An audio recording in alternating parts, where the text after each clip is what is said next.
I can't believe it's been 7 years of weekly podcast episodes with the Dynamic Women podcast. We've won 5 awards. I'd like to say we've changed lives, but if anything, I just have a really special place in my heart for you, my listener.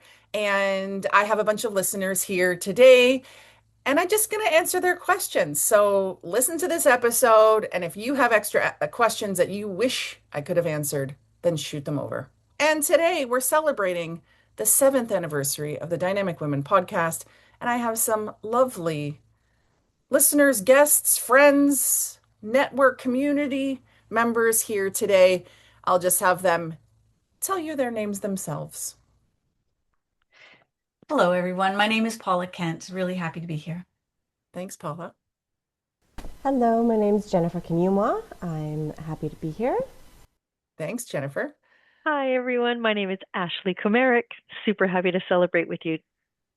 Yay. Thanks, Ashli. And for those of you who wished you could be here or are here but are off camera or off audio as well, thank you for being here as well. I appreciate you, and my team does as well. And so as we go through, I'm just going to open up the mic, let each of the ladies ask their questions. And then some of them I'm going to be on the spot. Some of them I've had in advance, and we're just going to kind of go with whatever comes. But these are the burning questions that these ladies had, either in general about the podcast, or they just wanted to be able to ask me these questions. So I'll bring up Jennifer first. And for those of you who, when I said like on camera, that's because we're also recording this to go on YouTube. So if you want, you can always head over to YouTube and check it out. So Jennifer, I'll get you to use a loud voice because before I couldn't hear you as well.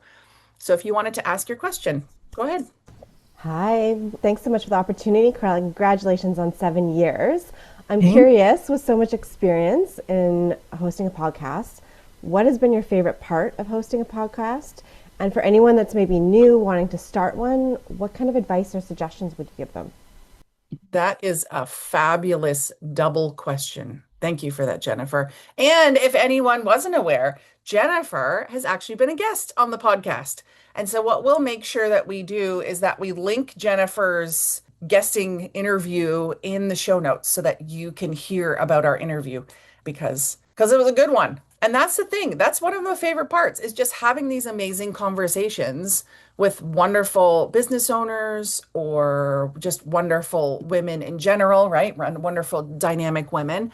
And so I get to meet some incredible women. And as I ask the questions, not only do I hear the powerful stories, and I also hear like how they've had success or their expertise, but we also uncover, different smaller things like this episode that I think is going to come up in maybe 4 or 5 weeks with a woman named Sarah of Neon Collective. She shared how she had a diagnosis of autism, and she's still running, creating this amazing business.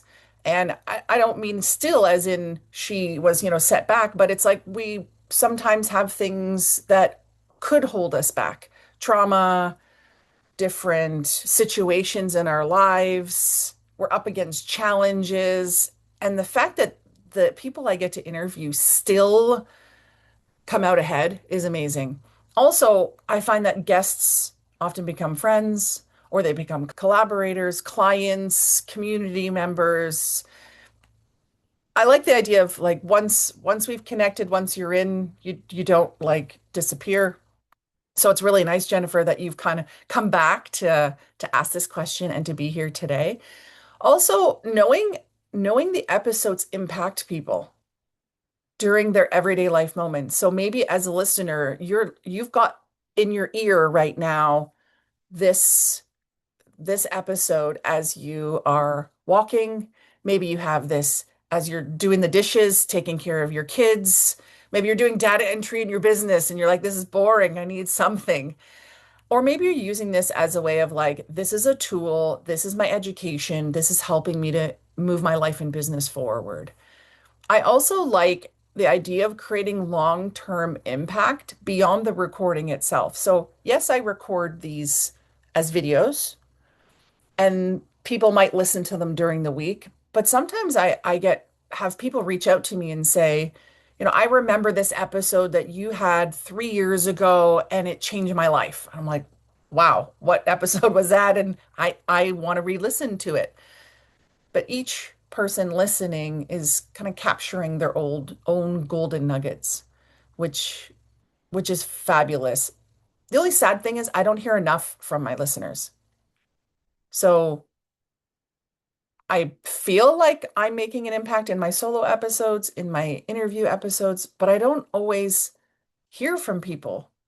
And I think that's what makes me feel a little bit like I'm in a bubble doing this. And so when Carissa, she's the one who publishes my podcast, and Christine is the one that publishes the YouTube video. When we were talking, Chris is like, "What are you doing for your seventh anniversary?" And I was like, "Oh, I want to bring people in again. It's nice to have you here." And so if you're a listener who's been listening for a long time or just this is your first episode, I'd love to, if you would email me directly, Diane@DianeRolston.com, and just let me know. Like, doesn't have to be momentous, big thing. Just let me know how or if this has impacted you and a little bit more about you. Now, advice for starting a podcast. Michelle Abraham is the one who really pushed and poked and got me to do it because she's the podcast expert. She runs a business called Amplify You. We'll also make sure that that is in the show notes. She'd been getting on me to start it, and it took a long time for me to do it. And eventually I knew I just needed to hire her to hold my hand to make it happen. So if you're starting a podcast, you don't have to start it alone. But the key thing is to know why you're doing it. Why are you doing the podcast? So people come to me and they say, "Oh, you've been doing it for 7 years. You must be making a ton of money off of it." I'm like, that's not the point for me. Other people, not the only thing they do, but their sole focus is to do a podcast. And so they have to monetize it because that's how they are making their money. For me, it's part of my content. So it's how I start creating content. It's my anchor video that then creates the YouTube, that the podcast, the blog, all my social posts, everything. Because I don't want anyone else writing for me. I don't want any other videos created with AI that aren't me. So it's all me. And so that's for me why I'm doing it. The key thing is don't wait till you're ready. That's what Michelle says. She says, if your first episodes are perfect, you waited way too long. So if you go back to some people, I can remember Marie Forleo, she was doing some really cool video kind of vlogs and trainings, and she'd say things, and then you'd have an image come, and it was really well edited, and there was all this fancy stuff happening, and it was very professional in a professional studio. But you don't need all of that. And her beginning ones are kind of garbage, right? Like they look terrible compared to later on, but she was still her and her content was still great. And so don't wait till you feel ready. All you really need is a microphone. I use the Blue Yeti here. I'll kind of lift it up. You need a good microphone. I just record on Zoom, though I probably should be using a higher def camera. We're working on that.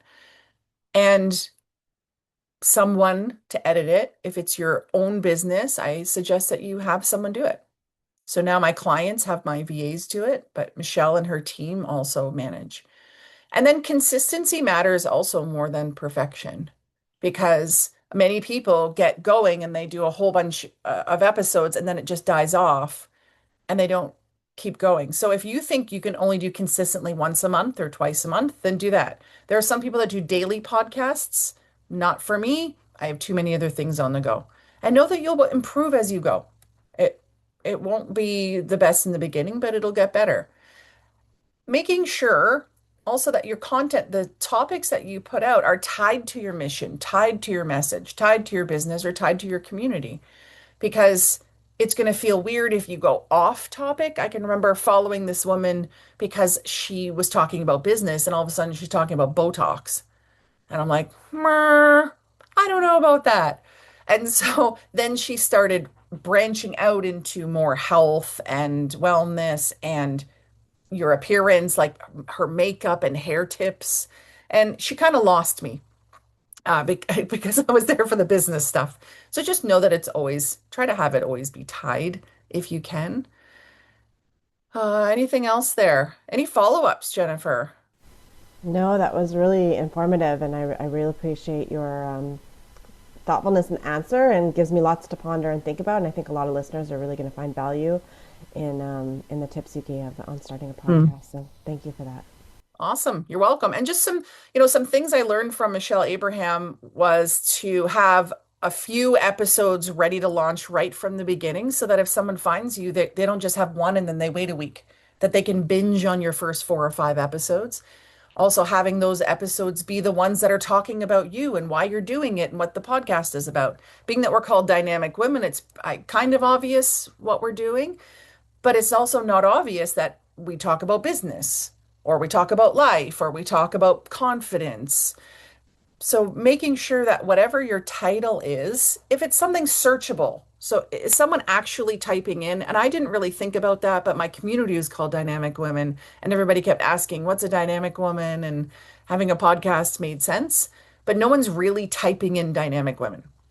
So make sure that it's not so obscure that no one will find you. I think that's key. That's important.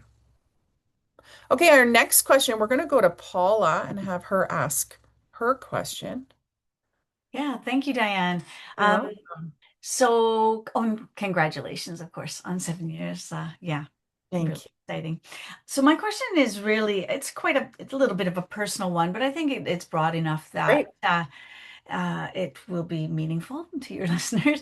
For women who are going in a new direction, so a career direction or following a new passion that they've developed, what is one high impact action item or action they can take to monetize their expertise well in the initial stages of building their audience? That is a great question. And that's a lot of what I see in women as they're transitioning from career to business, from one business to another business, or even maybe after a break from business. And they're like, shoot, I need to monetize right now. How do I do this?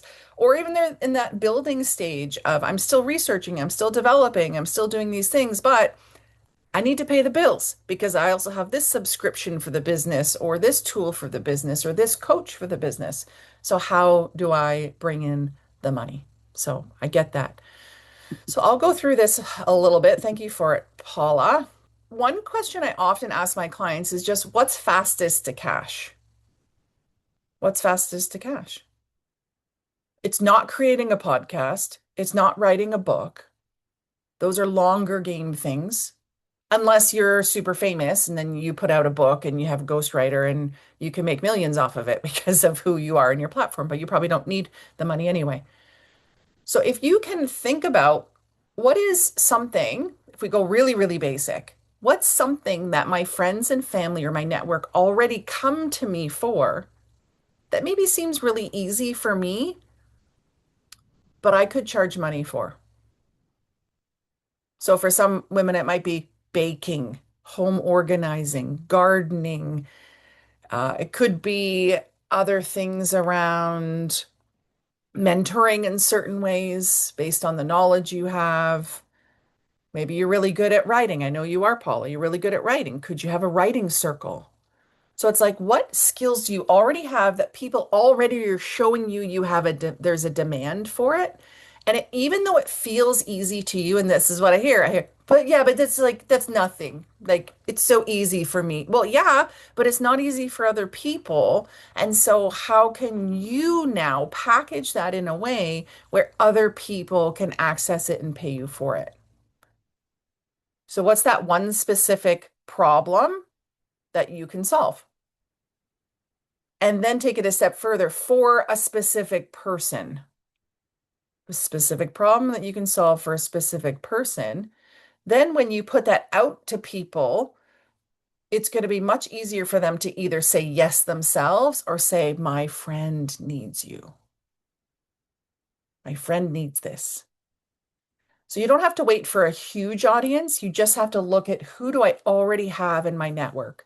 When I started coaching, I literally was like 2 days in and I put out a challenge of doing 30 sample coaching sessions in 30 days. Now, today I wouldn't call it that, but I did at the time because I didn't know better business wise. But I did 30 sample sessions and I ended up doing 32 sample sessions in 30 days. I put it out to my community, just I'm doing this. And if you want a sample session, please let me know. But only do it because you want to actually have coaching, not because you feel bad for me or you want me to reach my challenge. Now, this was an unpaid thing, but I had an offer at the end of each call. I ended up with like 15 clients. That was not the purpose. The purpose was to get really good at sample sessions. But when I asked people, what had you hire me? They said, I've always admired XYZ about you, and I wanted to learn that from you. And XYZ were very different things because you're confident, because you're organized, because you have presence when you walk in a room. And I was like, oh, okay. And so they hired me for different reasons. Or they were like, I just love your energy and I just thought like it'd be fun to work with you. I'm like, okay, but let's actually get some real goals for you. So it was really interesting because that also gave me feedback about how I could market myself out there because these were the things these people said. And then I started having stories. This client had this problem, had this success because I just started, right, with a few. Now, you're not necessarily a coach going to do 30 coaching sample sessions, and you still have to find the people and do the work. But if you could start simple with something like, could you do a workshop? Could you do a strategy or consulting session? Could you do a small group program for a small amount of time? Could you offer some type of coaching program? Right? So Paula just finished a 10K. While she doesn't want to become a running expert and a coach and all that, if she gets enough attention from this, from her maybe ladies that are in her circle who say, I really wish I could do that. And she said, well, why don't we start a little running club and we meet twice a week and we run for 30 minutes and then we go for coffee, or I will bring coffee and some treats, and she charges $10 a week for it because she's the one organizing it and putting it together and bringing the coffee and cookie or whatever after. I don't know. So focus on who you can help, right? Who are the people you can help? What problem do you solve? And what result do you create? Because the clarity on that really is more important than having a massive audience. When I sent this thing out about coaching, I had some rugby teammates, I had some Toastmaster club members, I had the people I used to work with. I did not have a network, really, friends. I just sent it to everyone and had no shame. I was like, this is what I'm doing now. Yay. And be part of my challenge. And so you can put that email out to everyone and say, hey, this is what I'm doing. Will you support me? And what was really cool, though, about it being a challenge was people wanted me to win at the challenge. It was less necessarily about the coaching, but then I started sharing more. Did session 4 out of 30. We talked about feeling stuck in, I don't know, your confidence. And then I said it, and the result was this. So I never named names, but that's another thing. You could even throw it out there, Paula, because of your editing. You could throw it out there, you'd edit things for people. You'd even edit essays for high schoolers. $50 an essay. I know you're like, maybe I don't want to do that. But anyway, think outside the box on it.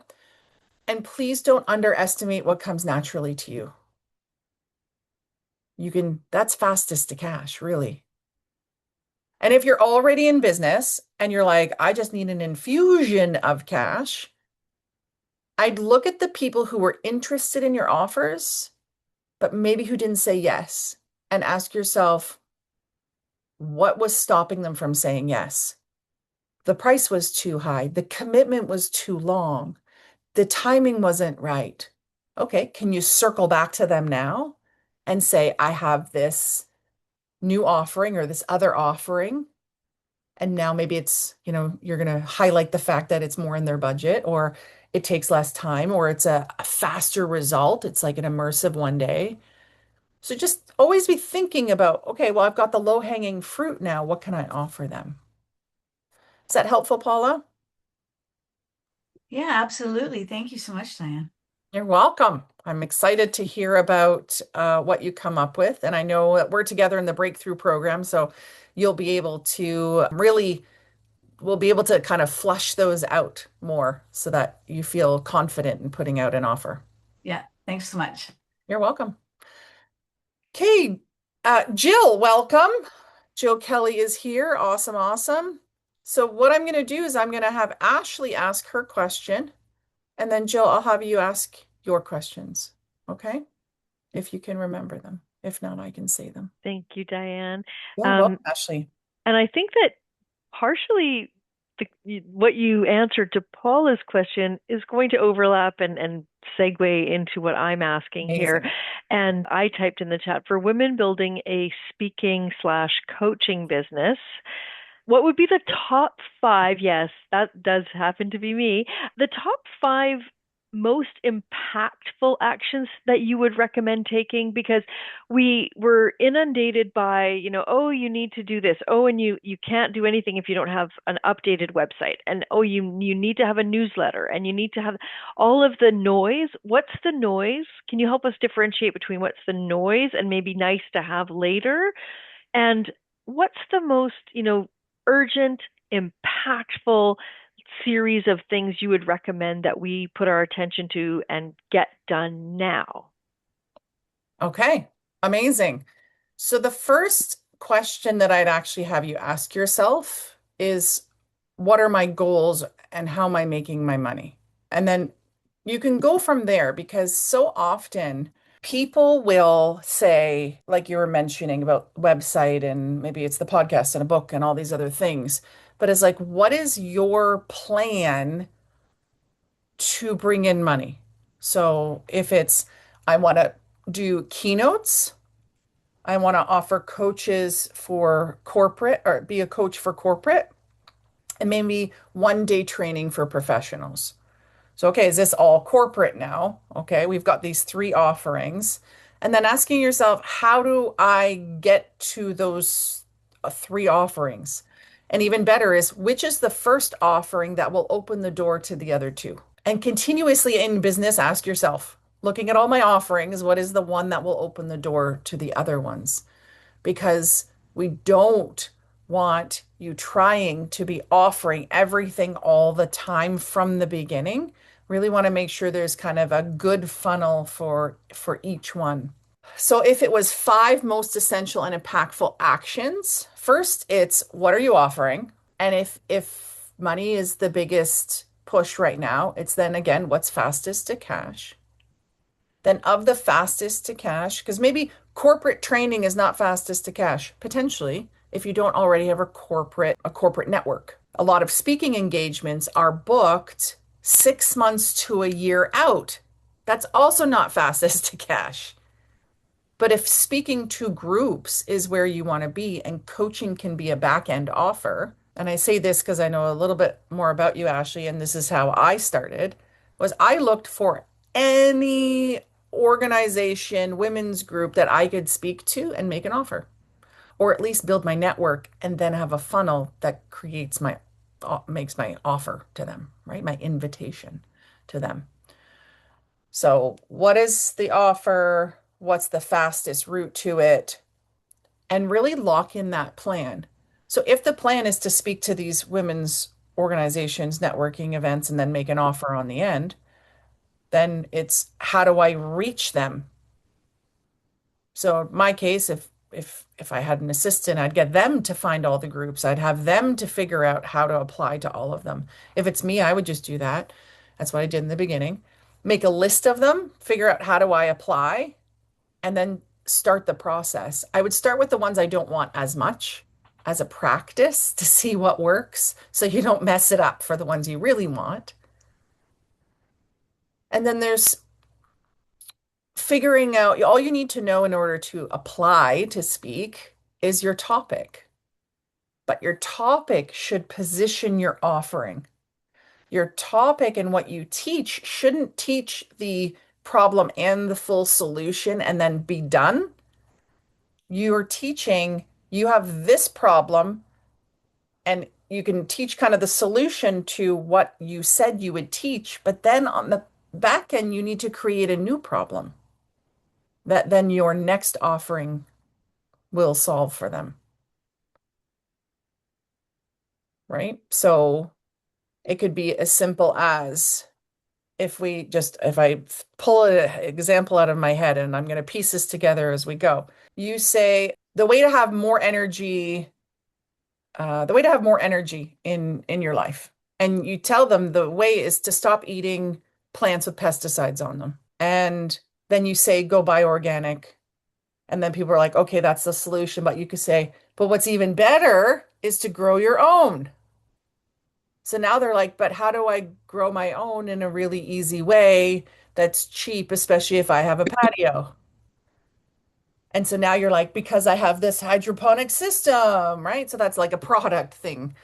But we want to pull them in with a top of mind problem, which is potentially not what it's like the dessert. We're pulling them in with that. And then they'll say, "Oh, I want to go hear that topic because I want to know the solution to that." But then that creates its own set of problems. So I can remember was doing the three massive mistakes professional women make, or if I'm in an entrepreneurial, I just changed that. Three massive mistakes they make that keep them overworked, overwhelmed, and pulled in a million directions. I ran with that for years. And the all three things pointed to my program, my dynamic balance program, all of them. But I told them the mistakes. I told them the solution to the mistakes, but the easiest solution to all three was actually my program, which was nice. And so that's what I would say. Like, go and speak. I got very specific here in this example, but this is how I really built a lot of my network and my business and such. And then I took stock at that point and said, what now? Now that I've spoken to 5 groups, I have 250 women on my newsletter. What now? What do I do? Let me just see. What is Noise? Noise is a fancy dancy website. You just need something there so that people maybe feel you're legit. I know a lot of people who don't have websites, and mine is desperate in to be redone, and we're doing that now. Other extra things not needed. Any long game things I think are not necessary right now. So just go right at it. Get lost in doing. People get lost in doing the small tasks. Oh, I'm going to make this beautiful poster. No, get someone to make it for you. Oh, I'm going to build the funnel of newsletter stuff. No, you're not. Get someone else to do it. And I get that, you're like, yeah, but if I don't have the money for that. But if you are now going to speak to more groups because you have time or because all of this is done and it gives you the faster ability to get out there, then that's what you need to do. Any follow up there, Ashli? Yeah, thanks for that. I love the formula that you just laid out of, the identifying the pain points, the 3 mistakes, your categories making that is keeping them 1, 2, and 3 symptoms of those problems. And so you're really outlining, and it's an irresistible offer. Of course they need you. Of course they're going to call you to come talk to. Yeah, so that's super helpful. Yeah, thanks for that. You're welcome. And at this point, if you don't have your own network, your own platform, your own stages and all that, that's why I'm saying go where your ideal clients are, or at least your current ideal clients are. And then from there, you can start to more niche down from that. But it's about really relationship building, leveraging other people's networks, leveraging other people's trust that they have with the community. Okay, awesome. Wonderful. And now we have Jill Kelly. Welcome, Jill. Thank you. Sorry for being late. All good. Life happens. So I'm sort of different, not coming from a business aspect. I was in the medical profession, now retired, but having met you through a side business that I possibly wanted to grow, and then you became my coach.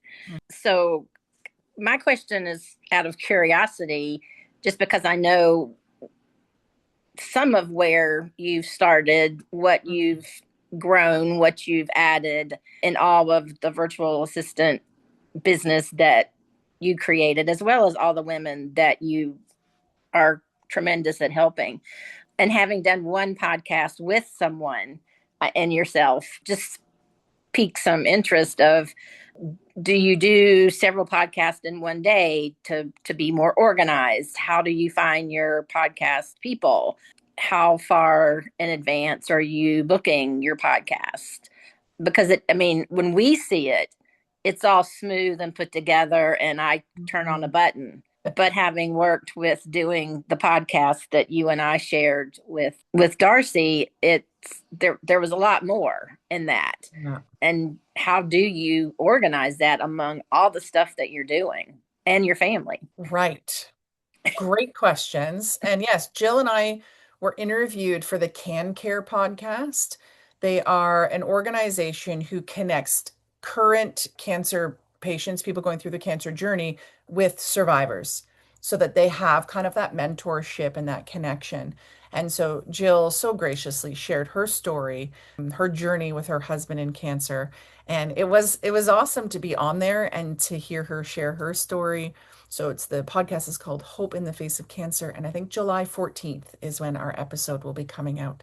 So proud of you, Jill. It's like it is not an easy thing to be interviewed on a podcast, just as much as it's not always easy to record a podcast. So thank you for these questions.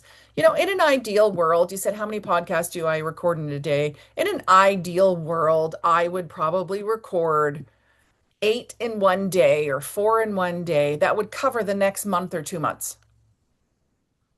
And that would make some of my team members very happy. But the reality is, like you said, I have all these things going on.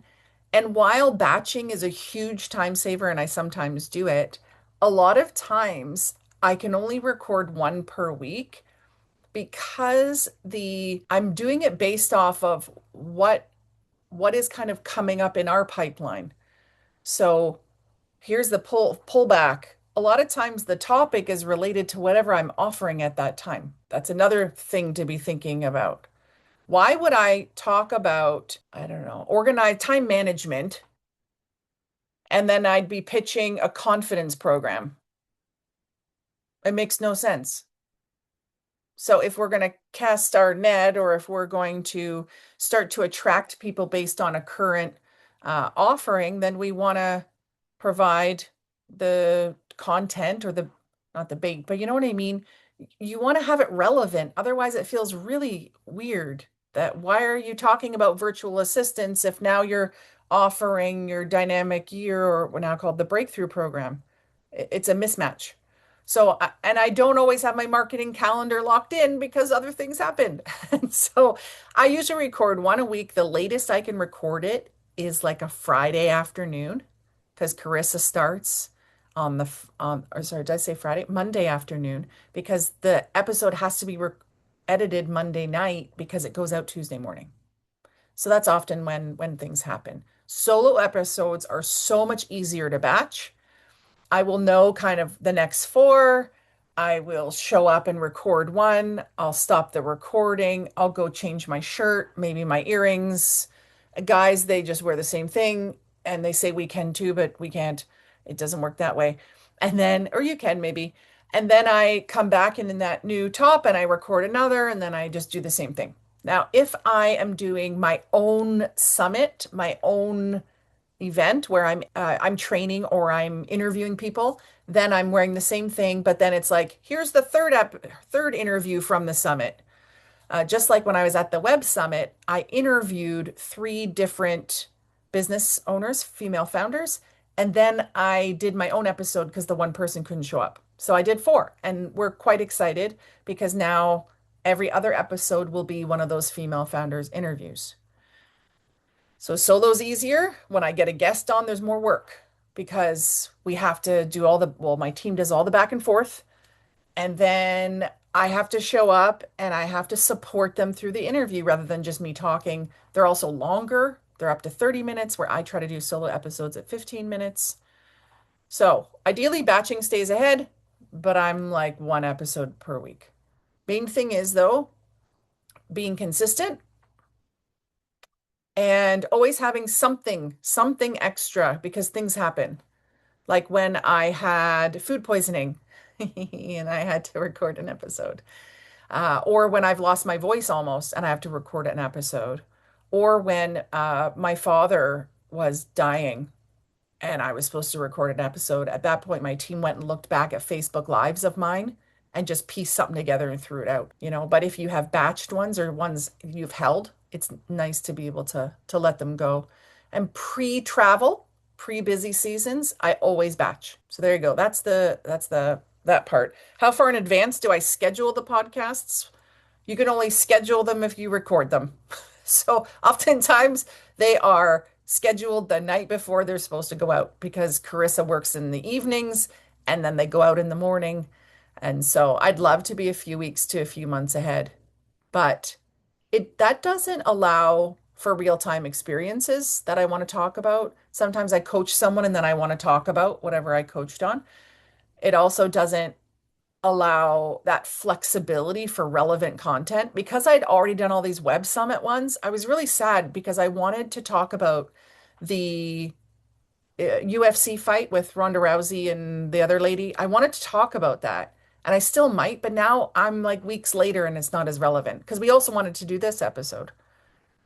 So I like to leave room for timely topics. So sometimes we push them. And when I interview guests and they say, well, I have this book coming out in 2 weeks. I'd really like the episode to come out soon. Then I will push my own in order to fit theirs in. But the same thing is, I want to put something of mine in, I'm going to push other people's out. How do I discover my podcast guests? In the beginning, it was a lot of like people who were on my summits. That interview went on to the podcast. People I met that I just was like, you have a cool story. I want to put you on. And then it turned into leveraging it a little bit more because of how long I've been running this podcast. And we're in the top 2.5% of all podcasts and 5 awards and the consistency, like what, 380 episodes, something like that. I get pitched to a lot, a lot. And I say pitched because they are not coming in with, oh, look at that. I actually have this. One of my coaches, he says, come in with a napkin on your arm and say, how can I serve you? And so that looks like, hey, really love your podcast, Diane. I listened to these episodes. I took these things away. I've already written you a 5-star review. I've shared it on my social platforms. Blah, blah, blah. Good stuff serving. I have this topic, maybe it would be of interest. What I hear is this. They put the bib on and they go, hi, I'm so awesome. I just did this book. I'm so awesome. I know all these things. I'm so awesome. I have all these credentials. Your people would love what I do. I can talk on all these things. I'd be happy to book a conversation with you. And I'm like, you'd be happy? You're pitching me. And I get my back up a little bit because in one way, and this is going to sound so conceited, but it's the truth. I don't need guests. I don't need them. I have my own solo episodes and I don't want to sound like a jerk, but it's easier if I do it myself. They're shorter, they're faster. And then if I have a guest, now I have to come up with what's the rest of my content for the week? What's my YouTube video? I now have to record it. What are my social posts? What are we sharing in all of our stuff? It's not me anymore, it's the guest. So if you're going to try to be a guest on somebody's podcast, please come with the serviette on. Don't have a bib on. James Balanchak, one of my coaches, he taught me that, and that sticks with me. Even when I show up somewhere and like people will say, "Oh, you're a coach and you have events. We could collaborate." And I'm like, "What are you bringing to the table? Like, tell me why this is a good idea for me too. Don't just tell me why it's good for you." And so when when I was brought to the Web Summit and I shared this on the podcast, I was brought in as media because of the podcast, and I'm so grateful that I was. It's an amazing experience. and they want me to interview, CEO of, I don't know, Amazon and of this company and this tech company and this person and the government minister of AI and like all these people. And I'm like, I want to give a voice to the female founders who don't get airtime. So I went kind of down in, it's like almost like down in the basement of the convention center. I went down there and I was on the floor reading the signs of the people and their businesses, and then starting a conversation with them, and then saying, I have this podcast. If you'd like, I'd love to give you some airtime. And usually their response is, oh, that would be amazing. Me? You want to interview me? Oh, yes. Oh, wow. It's so nice meeting you. What do I do? I love that energy rather than your people would love what I offer. Yeah, it's very different.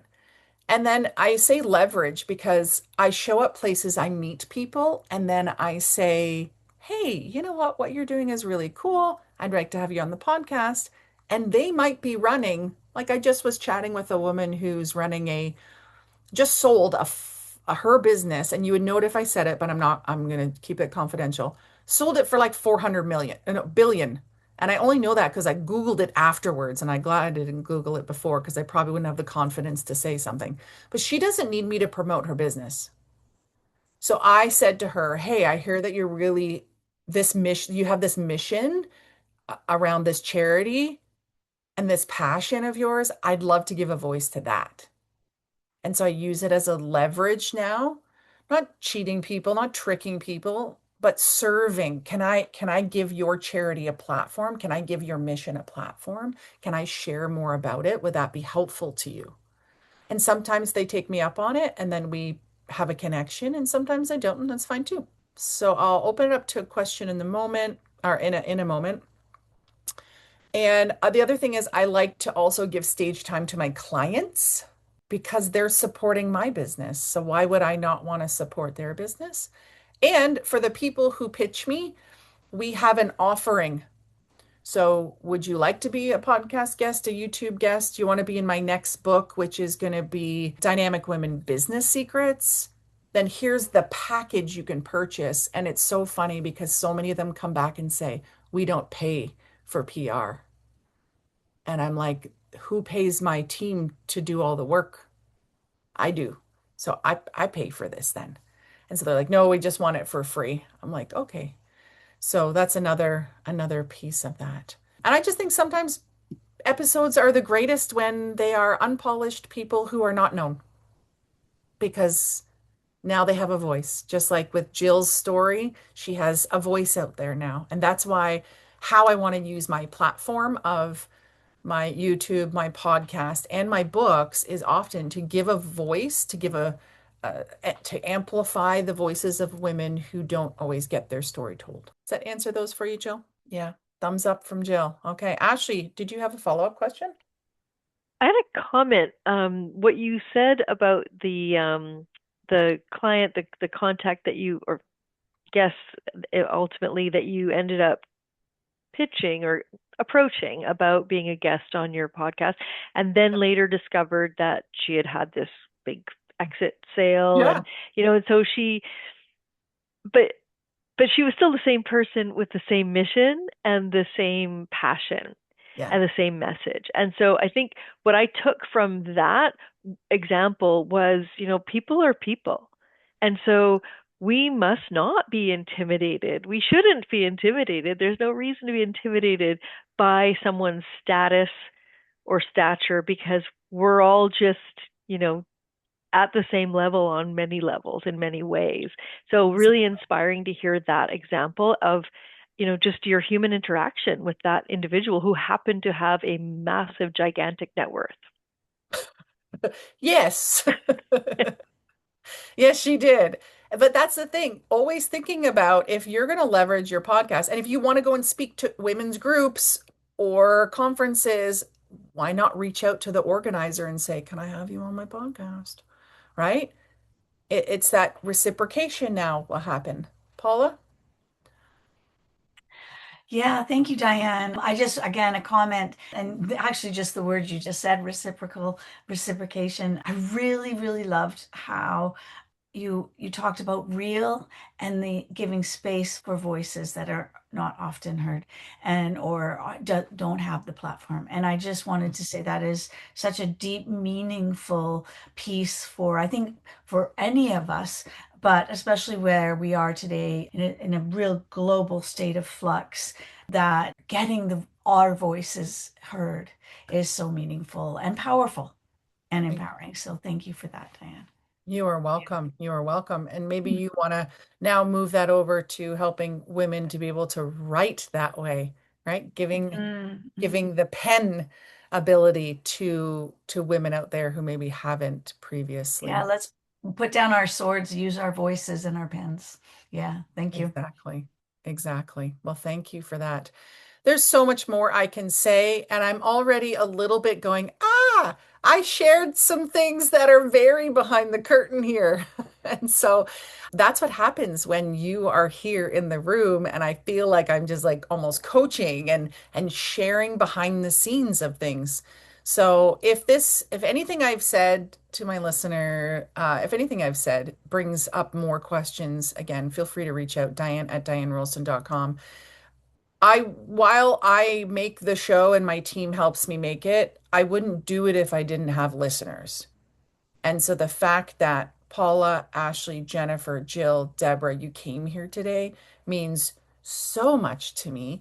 Not only that you would come, but that you invest your time to be here, that it mattered to you and you wanted to celebrate me. So thank you for that. That's it would be really, I'd feel really sad if I was the only one here recording the episode. So thank you for coming. Thank you to those who are listening right now. Again, couldn't do it without you. And so, what would be most helpful right now is if you'd make sure you hit subscribe to whatever platform you're on that you're listening or watching this so that you don't miss the next episodes, that you go back and listen to any that you've missed. I don't mean that you have to listen to all 380 of them, but maybe go through and listen to the ones that you haven't listened to. I think Paula's been on the show before, and so we'll make sure we put hers into the show notes as well. So thank you again. I feel like mwah to all of you that are here, and thank you for helping us reach 7 years of weekly episodes. Until next time, everyone, stay dynamic. Bye.